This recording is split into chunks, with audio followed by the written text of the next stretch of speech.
Okay, guys, this is Raymond, taking over the site for a couple days. Why? Leigh's sick. She's sick as anything. She called me and she was like, eh, eh. I was like, stop talking. I'm coming over. So she's in bad shape. She's laying in her bed. She's like a dead monkey. It's terrible. Not a recently dead monkey, but a monkey that died long ago that has now just been discovered. I'm going to go through some of your questions that you've asked on her Facebook page over the past couple of weeks, and I'm going to give you my answers. And you might not like them. They might not be as cool as hers, but that's what you get. She's sick. I'm going for it. Abdullah, how can I enhance the quality of the photos that I upload on Facebook? Quality's good on the computer, but on Facebook, they just suck. They do. It's Facebook, I don't think of as really being oriented towards the photographer. It's good for sharing casual images.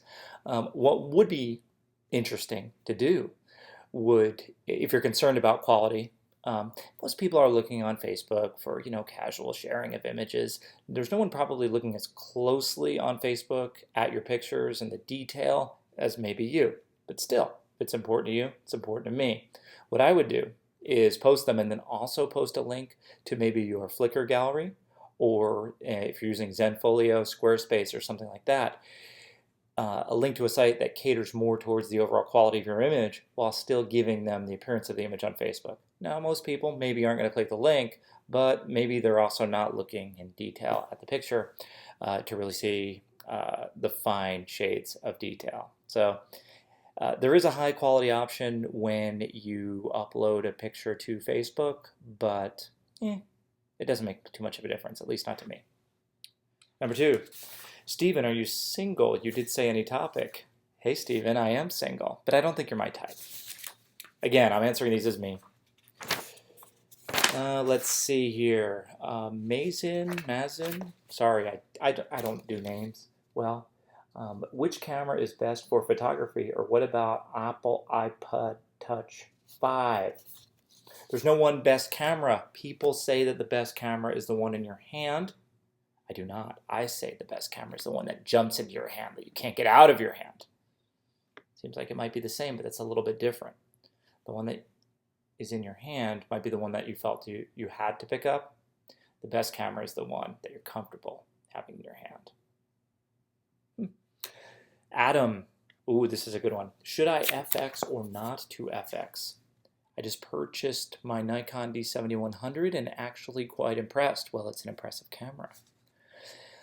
But I think about FX cameras in my sleep. I don't know if that's a healthy obsession, but why not? And I wish I just purchased one in the very start before the D7100. I shoot landscapes and real estate. I tend to open my shadows up on my photos. I do mostly for enjoyment, some real estate, ran a portrait session and wedding. It's good. You're doing good things with your camera. I like it. What camera would you recommend for the enthusiast? And if you had to pick one lens to go with that badass camera, what would you pick? Thanks. Well, I have a D600, which has many of the same controls and functions as your D7100. People will hang me for what I'm about to say here, but with the right lenses and the right style and good practice, like it seems like you have, the sensor size isn't going to matter. But if you do want to go FX, that doesn't bother me at all. And if that is going to feed your healthy obsession, or maybe slightly unhealthy obsession with the FX sensor, go for it. The camera that works for you is not necessarily going to be the camera that works for me. I comfortably shoot DX, and if you say, well, that's nice, but oh, I really want this FX camera in my hands, get it. Are your pictures going to look any different? They're not. Your style, your lens selection is going to have more to do with that than which particular body that you choose. But if you're more likely to pick up the FX camera when you go out the door, maybe pick up an FX camera. Maybe get some good coin for your D7100. Maybe not. Lenses. I enjoy, on my FX camera, my D600, I enjoy the 24 to 85 kit lens. Leigh's recently been borrowing it after I stole her 35mm f2 lens, and she seems to like it. She shot a lot of the Overland Expo with it while I was stuck with the lenses that she brought. And for the FX cameras, I like it because Leigh has it, the 17 to 55 f2.8. It's a little bit heavier. It's heavier than the 24 to 85. It is an f2.8 constant aperture lens. That helps you on the FX camera because a little higher pixel density, a little more noise, but being able to open up to f2.8 helps to mitigate that. Carl. Oh, this is like a good follow-on. I don't know what megapixels. I know that megapixels don't always make better pictures, but is there any disadvantage to having a higher megapixel camera other than cost? Yes, and I wrote a few notes here, so you're going to see me referring to these. Depending on the size of the sensor and the megapixels, you could end up with a lot of tiny pixels. Now, this can mean more noise. This webcam image that you're seeing on YouTube right now, I can see some noise in the background and in the shadows right now. Because that webcam's a teeny, teeny, tiny sensor. Well, the same rules apply whether you're talking about a high megapixel sensor on a DX or FX camera or low megapixel sensor. In general, the lower megapixel sensor is going to do better in low light and have less noise. Now, that's not to say that something like the D800 with a very high pixel density for an FX camera, that's no slouch either. It might have a little more shadow noise than something like a D700. It depends on the situation. It depends on the exposure. To me, it's not enough of a level of magnitude difference for me to say, oh, I want a lower megapixel camera because I think it's going to be better in low light. Well, there's a trick to that. It just has fewer pixels. If you were to take a somewhat noisy D800 image, downsize it to 12 megapixels, it's going to look roughly the same as that D700 image. Yes, there's other processing differences with the camera, but strictly talking about noise and a megapixel penalty, you really don't have it. Let's see, what else did I write down here? Higher noise with the D800. Oh, if I'm shooting to the point on something like a D800 with a higher pixel density, if I'm shooting to the point where there's an objectionable amount of noise, or if I'm shooting in the dark, maybe I'm not setting things up quite the way that I should. If I feel like the camera's making the difference between an acceptable low light image and an unacceptable low light image, I'm not sure I'm going to get a magically better photo from something that just has a lower pixel count. I realize that's more than you asked. You asked, are there any disadvantage to higher megapixels? Yes, you can have higher noise. For me, no, it's not a big deal. There. I answered it quicker the second time. Greg.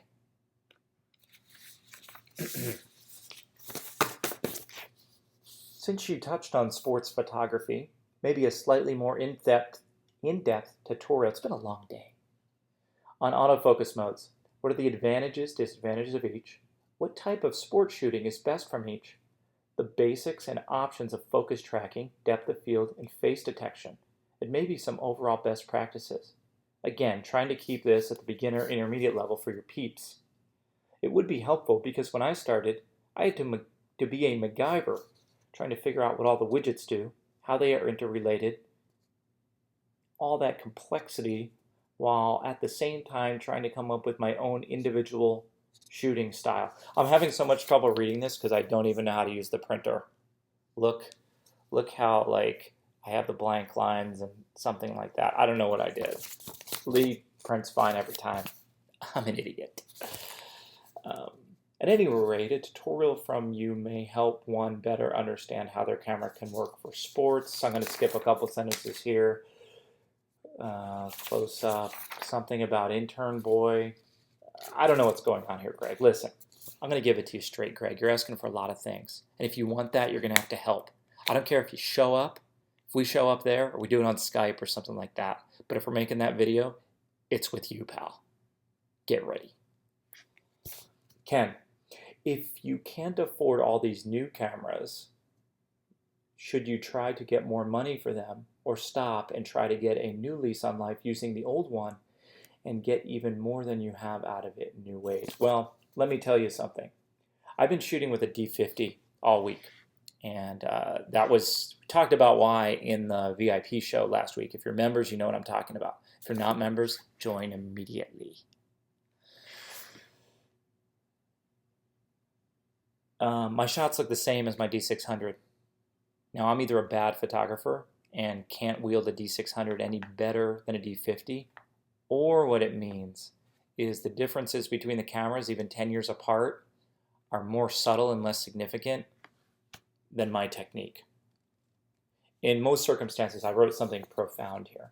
In most circumstances, if it's a good shot with a newer camera and lens, it would be a good shot with an older camera in the same lens, or even an older, less capable lens. A good picture is a good picture, and it's few and far between, I contend, it's few and far between that you're in a position to say, if you have reasonably the right lens for what you're trying to do.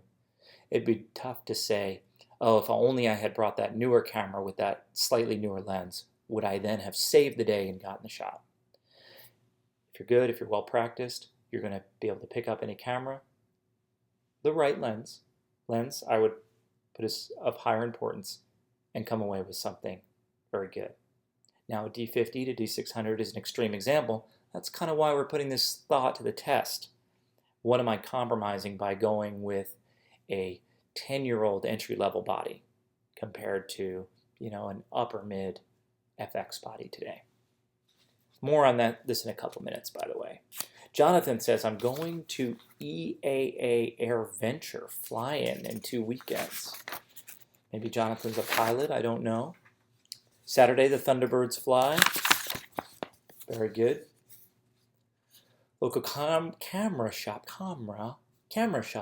rents out equipment by the day. Awesome, I like that. Also check out lomoid.com for your camera rental needs online. What would be a good lens to rent to use with my D70? Oh, the D70, that's cool. See, good example. Older camera, good results. I can't wait to see your results. I'm a fan of aviation myself. I will take my 35mm, but my 18-70 is no longer working. Oh, that's such a good lens. I'm sorry it's no longer working. Let's see. I wrote some notes here. I'd get the 70-200 f2.8. Now that's a heavy lens. More on that in a minute. Alternatives. Maybe the 18-200 or 18-300 DX lenses. Walk around. Wide angle. Telephoto. I don't know what that means. This is wide and this is telephoto, but that's how it is. Maybe that's the field of view. It's easy to want to zoom in all day and get those close-ups at an air show. It's cool. It's cool to get the detail. Look, the ailerons right here. Look what they're doing. Look, the trail of vapor. Thunderbirds all tight together. They had that terrible accident like 15 years ago. I can't even think about the Thunderbirds without thinking about that. I'm sorry, I've just ruined the whole thing now. You've got good daylight at the fly-in, so those less expensive do-it-all lenses, they're viable options. They're not going to be as sharp as the 70-200.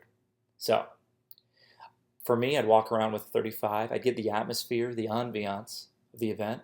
But when the Thunderbirds and some of the other good acts and planes are in the air or even on the ground, maybe bring out that 70-200 if you're really interested in getting very high-fidelity, sharp images, even with the D70. Now, if you don't mind a couple lenses that are a little softer on the long end, but you'll just have one lens on the camera all day, I'd shoot it with the 18-200 or the 18-300 without apologies. Craig with a K. Craig has a Nikon D3100, great camera. He uses the standard 18-55 with extension tubes for macro shots. That's good, I like that. That's a little MacGyver to get your macro, but it's a time-honored method. I would like to own a true macro lens. What would you suggest that won't burn a hole in my wallet? I'll be right back. Here on Leigh's D800 is an older version of the 105mm prime Nikon micro or macro lens, and it works very well. I've used it quite a bit. I've stolen it on occasion. Now, there's one thing with the older lens that I do want to mention and hit head on with the D3100. This lens is not going to autofocus in the D3100. D3100 doesn't have the focus motor that lens needs to be able to focus. The newer versions, the newer lenses do. Of course, they're more expensive. You can find this 105mm AF lens used for not a whole lot of money. Now, shooting macro, not having autofocus, if you're using this lens primarily as a macro lens, I take it with your extension tubes, with your 18-55, you don't have autofocus either, so you're in the same ballpark. Now, here's what I'm not going to promise you. I'm not going to promise you necessarily better results with the 105 than with your 18 to 55 in the extension tubes. That's not a test or a comparison that I've done. Like Leigh, I haven't done a whole lot of macro. We do have an interesting project coming up on that. But if you want to give it a shot, it's a good lens. It's a lens that you can keep forever. And if you use different bodies, or if you do go to a higher end body, it will autofocus with it. It's a pretty good prime lens.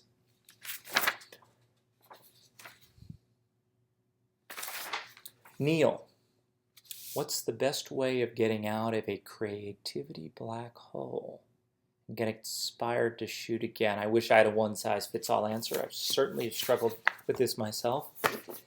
With the super secret D50 challenge that I've taken on, I haven't taken a whole lot of pictures. I haven't felt very creative with it, which is weird because using the older camera is kind of getting me out of my comfort zone. So my suggestion and words that I need to remember are do something completely different than you normally do, even if it's something where you leave your camera at home. I wrote a couple items here on a list. Don't hijack a school bus. That might get you out of your comfort zone, but it might also land you in prison. Experience something new. Maybe it's new food, if you like food, or a new museum that you've never been to before, new place that you've been curious about and you've never went. Maybe leave your camera at home, visualize the world without the camera, and say, oh, maybe when I come back, this will make for some good photography. Or none of that might work for you. It's so hard a question to give you a general answer to. Arham, sorry, I may have your name wrong. How to increase my height? It's now 5'2". High heels. Just jack your height right up, put those high heels right on. You're good. Brian, are you and Raymond a couple? No, I'm Raymond. Not that it matters, but I think you two could be a great couple. Couple of idiots, couple of photographers. Howard, would you ever do a live Skype show with your fan base? Well, he means Leigh's fan base, but I'm going to pretend that he's talking about me. Well, thank you, Howard, and thank you for being part of my fan base. I've been assigned this project. YouTube actually, by Leigh, YouTube actually offers live streaming options now. You've got to have the right format of stuff coming out of your device. It has to be basically an instantly streamable format that doesn't have to be recompressed to be streamed by YouTube. We haven't even done an initial trial yet. For all I know, it could be live streaming this right now through YouTube. It adds production issues. Our audio has to be real time. Normally, the way that we engineer these videos is the audio is recorded separately and mashed in later. Right now I'm using the webcam because I don't know what I'm doing with her stuff. I do, but she's not available to help, and I did steal her laptop here. Her 15-inch MacBook is really nice. I might accidentally borrow this for the next day or two. Let's see. Howard, in your travels, can you share one trend this year in photo remodeling industry that has surprised you? The hypocrisy of it all. And I mean that I'm only half joking. I've seen a trend towards really advertising this no makeup, no Photoshop thing. But everything I see, except for articles that are talking specifically like that to generate interest, are super skinny models that are either that way or Photoshopped to look that way with a lot of makeup and a lot of post-processing. So yes, the hypocrisy. That's what I see. That's the trend that I see. Chad, as an avid outdoors lover and cyclist, when it comes to mountain bikes, what wheel size do you prefer? 26-inch, 29-inch, or the new kid on the block, 27.5-inch? I ride 26-inch on an old carbon Scott bike that I got in the mid-90s for a song because that incarnation of Scott had gone out of business. So there's no warranty on the frame or anything. It was an early carbon mountain bike frame. I took a chance. It's almost 20 years later. It's going strong. Let's see. 26, 29, 27.5. If I were buying a new mountain bike today, I'd probably get a 29er. 27.5, I'd probably try one out. Probably ride one around. To me, let's see, we have 26, we have 27.5, we have 29. To me, 27.5 is kind of like a solution in search of a problem. I know not everybody feels that way. I'm not on my mountain bike all the time. 29 would probably suit me fine. Frankly, another 26 would probably suit me fine as well. Wyatt, why I read this question, this brought back like, this is really a painful memory. And I'm getting a little emotional here because I felt really bad about it. I'm not kidding. This is serious, Raymond. Now, what's the worst experience you've had during a photo shoot or during a photo shooting experience? And this is a good reason not to do something that you're not comfortable doing. Now, I'm comfortable with a lot. I've been on some interesting photo shoots. I was shooting at a talent agency, and it's the worst kind of talent agency. I won't name it. It's in Phoenix. And I was doing their headshots on a Saturday morning, and their business model is to get as many people in on a Saturday morning for headshots and charge them for the headshots. I don't like that. That's not the way that reputable agencies work. I was young. I needed the money. They paid well, and I got to use my camera. I would never do something like that again, and I stopped shortly after I started because I wasn't comfortable with it. And frankly, I wasn't comfortable with it before I started, and that means I just shouldn't have done it, period.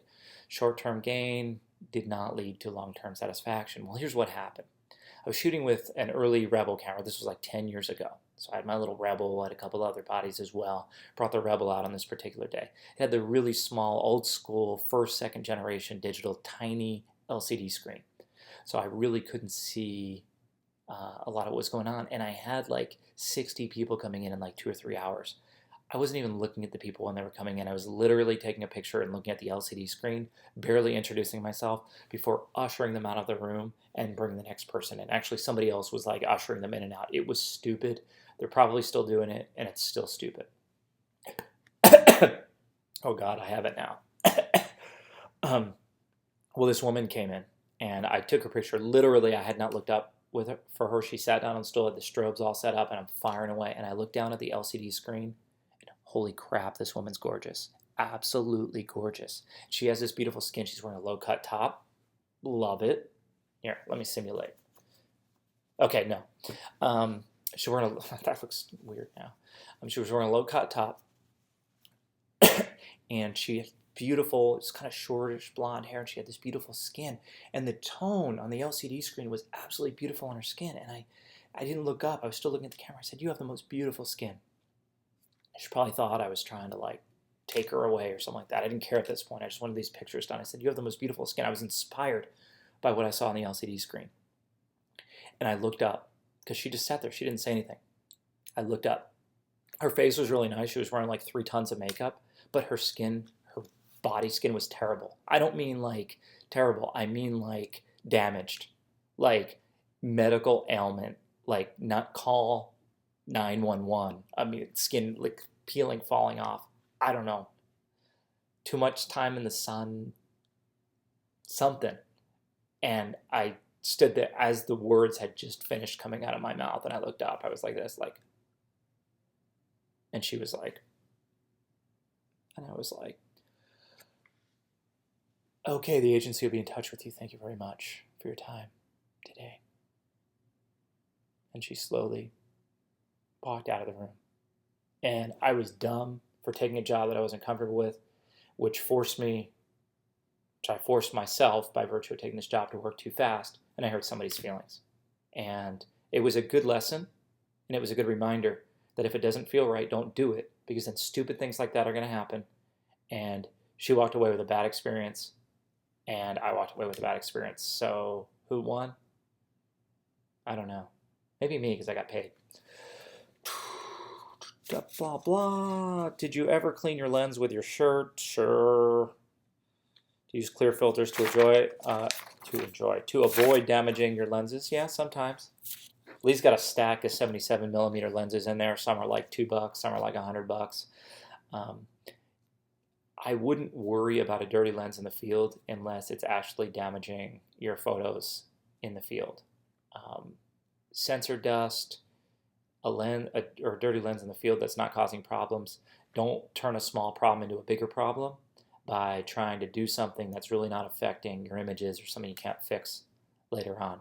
I mean, you can do a lot to the front of a lens. I don't suggest you try this, but you can do a lot to the front of a lens before it really starts impacting your photos. If you're going to a dusty environment, we have a lot of those here in Arizona, and you do want to protect your investment in a more expensive lens.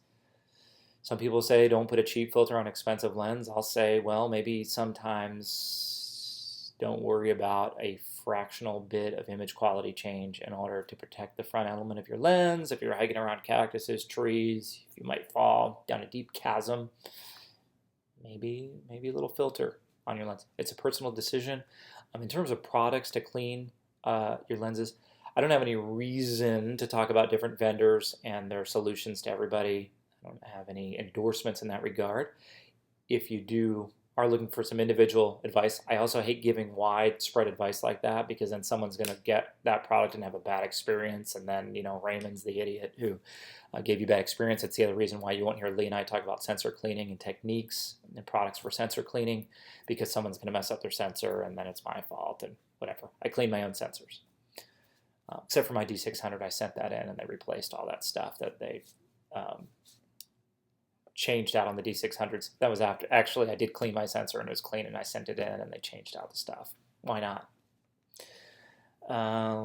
Let's see. Thought maybe they'd send me a D610 back. Let's see. Okay, so we talked about the filters there. Steven says, I have a question.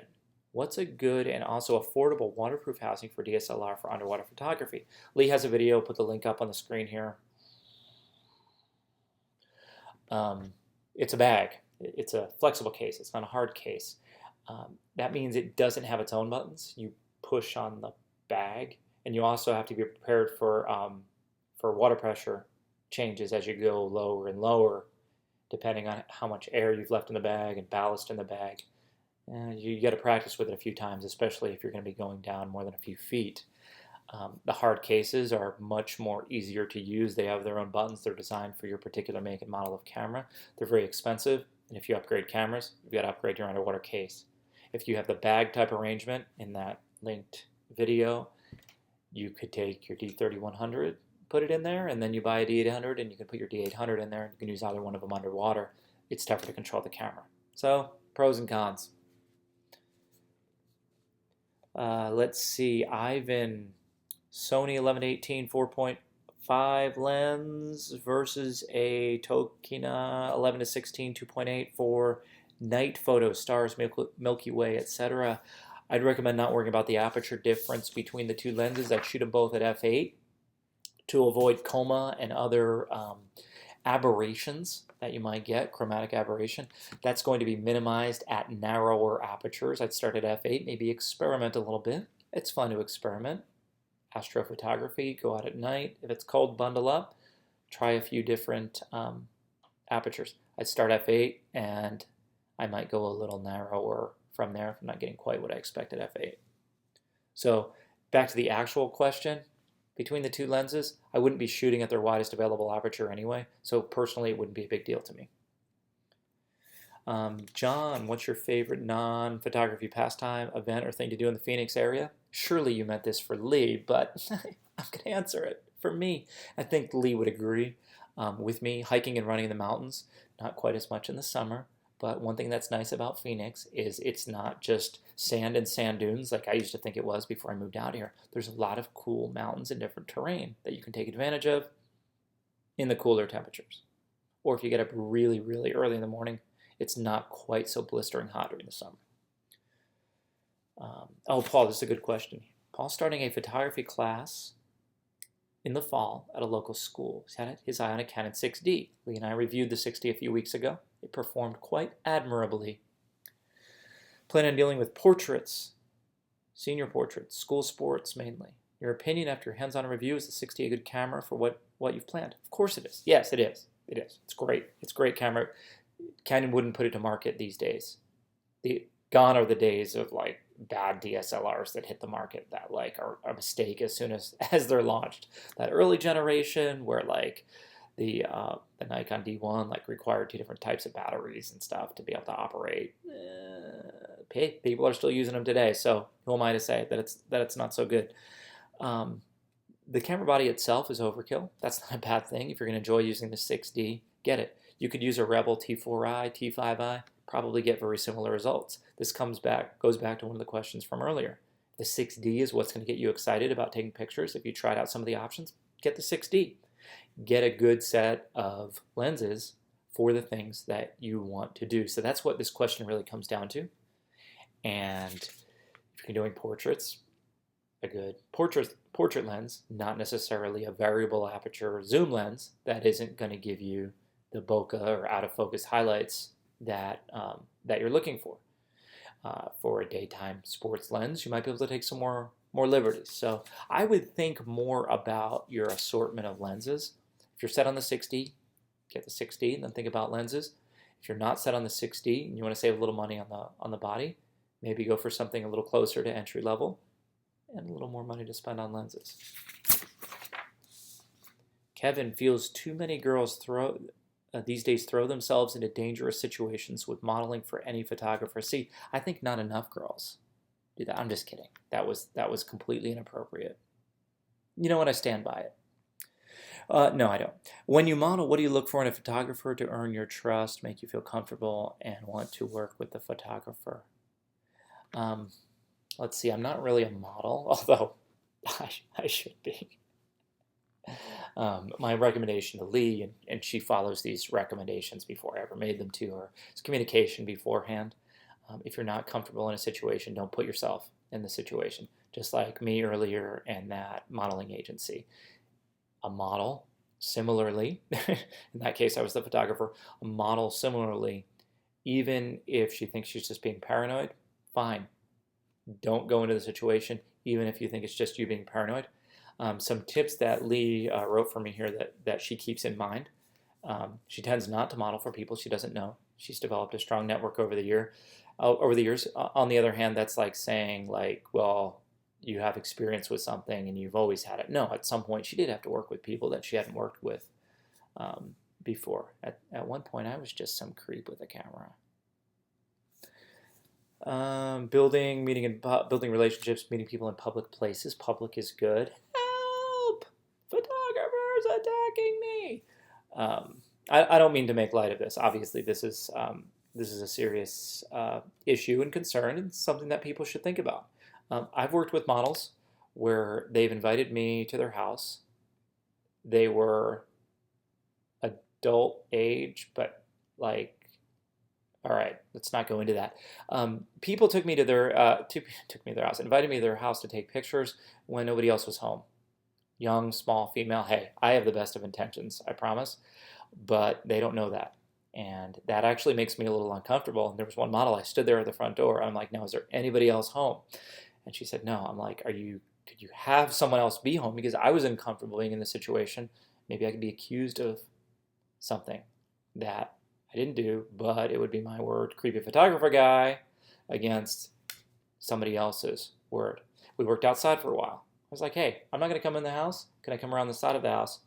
We worked in the backyard, open view. People could hear if there would be a problem. And overall, I was comfortable with the situation, and the shots came out pretty well. Now, the model, from my perspective, was being maybe a little too brave. Didn't know me, hadn't met me before, and already I was at the front door of her house with nobody else home. She was about 18, 19 years old. Sketchy. Paul, I would like to try to sell some of my photos. What is the best route? I'm based in the UK. Well, there's two ways to do this. We have unprecedented access to all people in the world through the magic of the internet.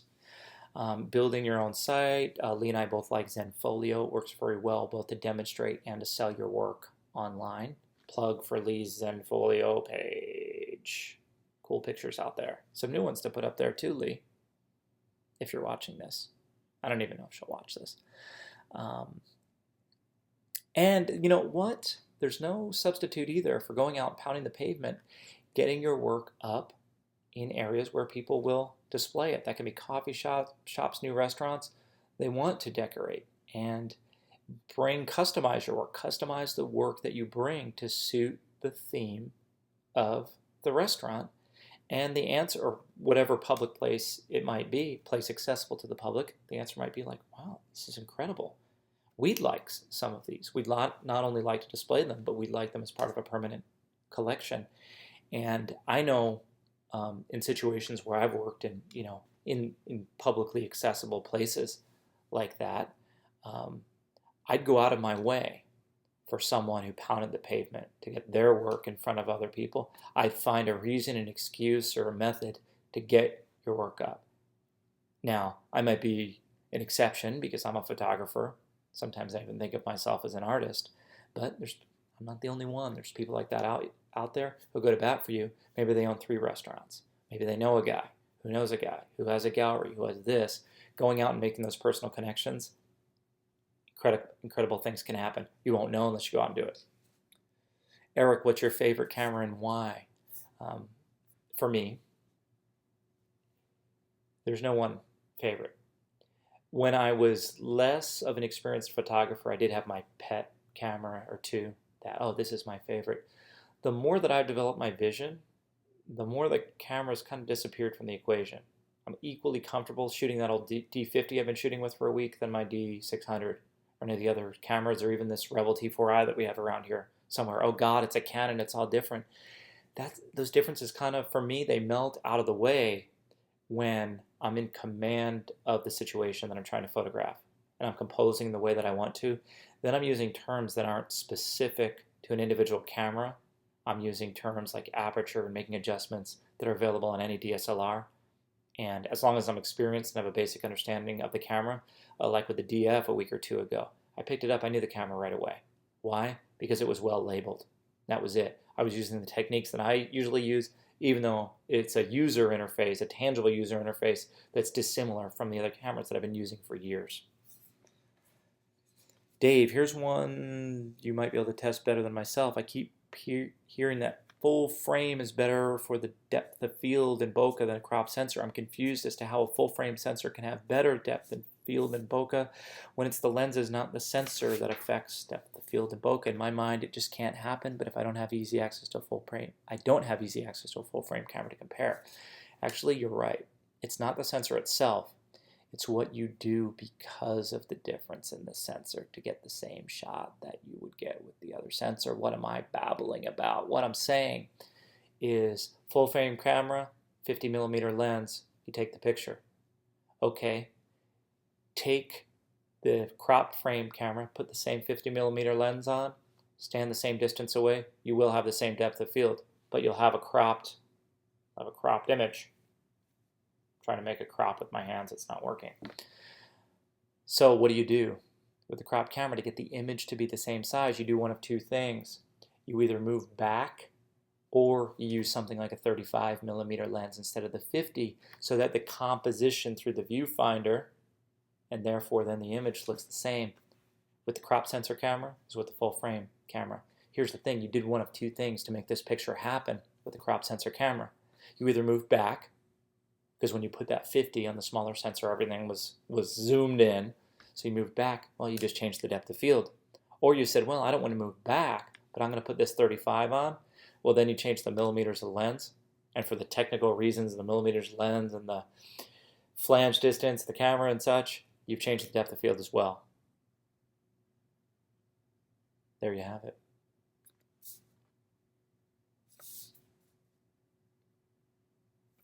I don't like that question. Here's a good one. How do I get sponsorship or camera testing down here in Brazil? Boy, it'd be cool to have all kinds of sponsorships and test all kinds of cameras, things flying into your mailbox, the latest technology. I wouldn't recommend pounding the pavement locally. I'd recommend doing kind of what Leigh has and really establishing a long-term and persistent online presence where you establish yourself as a subject matter expert on the topic of the gear, in your case, camera testing. You want to establish yourself as a subject matter expert whose opinion matters. That takes time, energy, resources, and daily persistence. I've seen Leigh do this over a matter of 4 years, 4 or 5 years now. She's not the biggest and baddest out there. There's people who have started afterwards and have grown a bigger audience. We actually talk a lot about that, some of the techniques that some of the more successful people employ, and whether or not we're comfortable with those techniques. Well, people brand themselves in different ways. One thing that I've seen with Leigh is she stays very true to herself. She doesn't try to become a bigger-than-life character. If you see her behave that way, it's because that's the way she actually behaves. Are there ways to behave that will get you a bigger audience quicker? There are. Like we've talked about a couple times before, it's got to be something that you're comfortable with. If you're not, don't do it. If you are and say, hey, I want to get these cameras, I'm going to be whoever I want to be to do that, go ahead and do that and see if you can get the audience to do that. You might just have the techniques and personality to be able to do that. So if you're not doing those things, if you're not bringing that persistence, if you're not bringing those presents, you can contact different vendors, and you might get lucky every once in a while and have someone send you something to try out and test, but you're going to get more misses than hits. With what Leigh's done, she has me reach out to some of the vendors, and we do have some very good conversations. Do we get everything we want in-house to test? No. Have we been able to partner up with vendors like Lumoid.com to be able to test some of the equipment that they lend out through their leasing program? Yes, we've been very fortunate in that regard, and that comes down to a certain level of persistence. She has just closing in on 1,000 videos. It's still a couple hundred away from that, but that's a commitment. They see that commitment, and they know that she'll bring a significant amount of exposure to their company and to the gear that they're renting or leasing to people. So again, a long answer, maybe too many long answers, but it's my show now, at least for the next couple of days, so I can do what I want. If I'm going to talk, I'm going to talk. Give me a thumbs down if you want, or a thumbs up. Anyway, thanks everyone. Sorry Leigh's sick. She'll be back soon. I'm trying, giving you what I think are good answers here. You can be the judge of that. Leave me a comment, leave me questions in the comments, and see what I can do. So thanks. Take care.